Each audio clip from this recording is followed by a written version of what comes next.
सुन लीजिए पहले। नहीं, आप झूठ बोल रहे हैं। अच्छा, शब्बीरपुर में आप अपराधी का नाम ही बता दो चलो। तो सच ये है कि सरकार बहरी, गूंगी होगी और अंधी भी।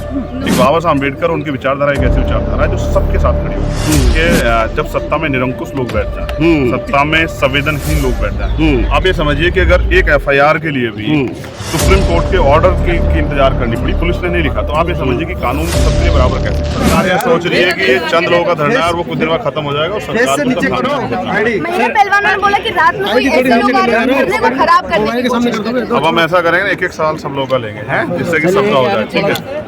तो वो बोला है उन्होंने, और इसीलिए कल हमने मांग की थी। कल आपने देखा रात में सुरक्षा बहुत ज़्यादा थी, वो इसीलिए थी कि जो लोग रात में आके प्रोटेस्ट को, देखो मेरा ये मानना है किसी भी तरह से प्रोटेस्ट पे मेरी वजह से किसी वो बहुत उनका जेन्युइन प्रोटेस्ट है, उनके प्रोटेस्ट सब लोग मदद करें। तो जो ऐसा करने का प्रयास कर रहे हैं उनको सोचना चाहिए कि आज अगर इन बहन बेटियों के साथ हो रहा है, कल किसी और के साथ भी हो सकता है। तो ऐसी अपने निजी स्वार्थ में ऐसा नहीं करना चाहिए। हम यहाँ सर, मेरा तो एक छोटा सा सवाल है, एक छोटा सा सवाल है कि जब से आपकी एंट्री इस आंदोलन में हुई है, एक सवाल उठ रहा है, सामाजिक सवाल है कि शब्बीरपुर कांड प्रमुख रूप से सहारनपुर में हुआ, वहाँ पर यही जमात के लोग थे।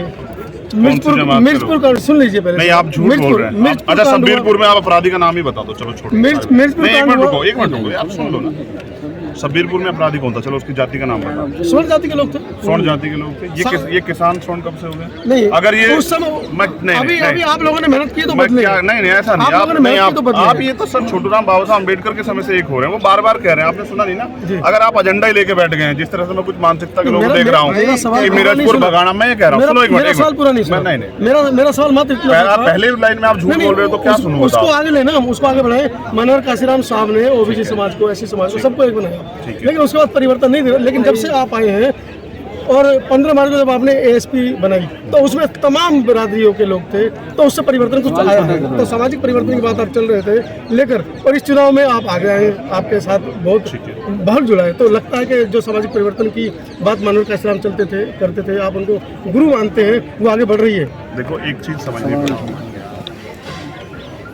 जो चुनावी अलायंस होते हैं ना, उसमें आदमी इसलिए मात खाता क्योंकि उसमें दिलों के रिश्ते नहीं जुड़ पाते। हम ये चाहते हैं कि कोई हमारी मदद करे, हम उसकी मदद ना करें। मेरा ये मानना है, डॉक्टर बाबा साहब अम्बेडकर ने कहा, अन्याय करने वाले से अन्याय सहने वाला जासूस है। आप और सब मीडिया के लोग मुझे बताओ, जब उन बच्चों के साथ अन्याय हुआ है, वो 24 दिन धरने बैठे हैं। मेरा और देश के हर उस व्यक्ति का जो किसी भी महापुरुष में आस्था विश्वास रखता है, जो न्याय की बात करता है, बाबा साहब अम्बेडकर ने तो ये भी कहा ना कि मैं किसी भी समाज की तरक्की उस समाज की महिलाओं की तरक्की से मानता हूँ। अगर आज ये खिलाड़ी बनी है, इस देश में डॉक्टर इंजीनियर IAS IPS बने हैं, इस देश में महिला प्राइम मिनिस्टर बनी है, मुख्यमंत्री बनी या राज्यपाल या राष्ट्रपति बनी, बाबा साहब अम्बेडकर संविधान की वजह से बनी ना। मेरे कंधों पे जिम्मेदारी है कि इस किसान का, मेरे वर्ग को इकट्ठा करूँ, इसको तोड़ने का प्रयास किया है। पहले भी व्यवस्था ने इसको तोड़ा है। देखो, मैं अगर सारी घटनाओं को याद करूँ बहुत दर्दनाक है, मगर ये बताओ मुझे, क्या इस देश में कोई एक जाति, एक समाज से इस सामंतशाही सरकार का, तानाशाही सरकार मुकाबला कर लेगा? आज जो पीड़ित है, वंचित है, वो सब हमारे भाई हैं। उनकी लड़ाई को लड़ना, उनकी लड़ाई को आगे बढ़ाना हमारी जिम्मेदारी, और मैं अपनी जिम्मेदारी अदा कर रहा हूँ। कल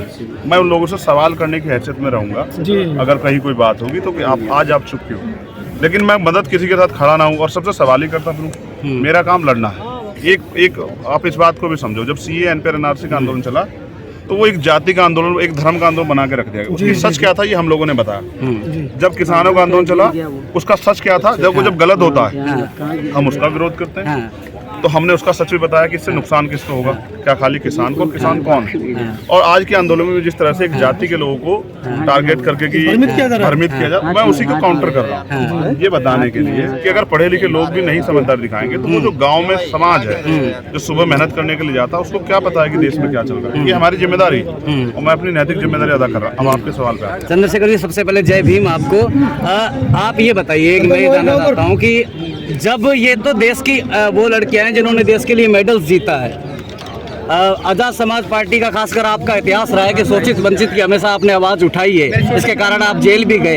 इन लड़कियों को न्याय पाने के लिए 25 दिन से यहाँ संघर्ष करना पड़ रहा है, तो देश की जो आम लड़कियां हैं, आम आवाम है, क्या आज के समय उनके लिए न्याय असंभव सा हो गया है? देखिए जब सत्ता में निरंकुश लोग बैठ जाएं, सत्ता में संवेदनहीन लोग बैठ जाएं, आप ये समझिए कि अगर एक एफआईआर के लिए भी सुप्रीम कोर्ट के ऑर्डर की इंतजार करनी पड़ी, पुलिस ने नहीं लिखा, तो आप ये समझिए कि कानून सबके लिए बराबर कैसे। और जब फिर जो मनोज भाई जिस सवाल को उठा रहे थे, मैं फिर उसको वहीं से कनेक्ट करता हूँ कि सोचिए आज यहाँ पीड़ित कौन है, और अगर हम वास्तविकता में पीड़ित के फेवर में खड़े तो हम सब लोगों को वहाँ खड़ा होना है। तो मैं अपनी जिम्मेदारी अदा कर रहा हूँ और मैं मानता हूँ कि न्याय इतना आसान नहीं है। न्याय ताकतवर लोगों की चौखट पर दम तोड़ चुका है, इसका परिणाम हम यहाँ देख रहे हैं। तो मैं इसलिए चाहता हूँ कि अभी जैसे कल एक सज्जन वहाँ बोल रहे थे कि भाई एक दलित की बेटी के साथ ये हुआ तो मैंने मदद की, एक दलित की बेटी के साथ दूसरा केस में मैंने मदद की, और मैं चाहता हूँ ना ये हो ही ना, किसी के साथ ना हो, ना किसी भी जाति धर्म की बेटी के साथ ना, किसी के साथ अन्याय ना हो, सब सम्मान से जाए। बाबा साहब अम्बेडकर चाहते हैं इस देश की महिलाओं को